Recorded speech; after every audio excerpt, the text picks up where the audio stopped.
Tak, zatím jsem to zkusil, sedal jsem na to, různě jsem tam to a jsem ukázal jenom jednu věc, kdyby vám náhodičkou tam to nějak nevyšlo, tak se to nebojte napojit. Tady jsem to napojoval a no, to není skoro ani vidět, jo.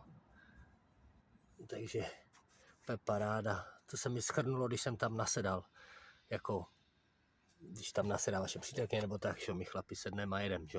Nebo nějaký ty tlustší, to je potom průser. Ale schrnulo se mi ten kraj, ale zatím tam na druhé straně ne, takže uvidíme.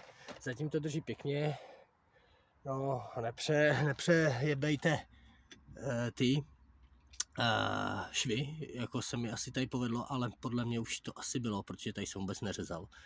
Tady jsem to vlastně dával jenom tak, takže tady už to asi poprasklý, ale to spraví chemopren, to bych se asi toho nebál. Na kůži, na boty, jo, on je pružnej, takže on vám to tam bude držet, že se to nebude. Přijal jsem i ty švy, co jsou dál, aby se to už dál nepáralo.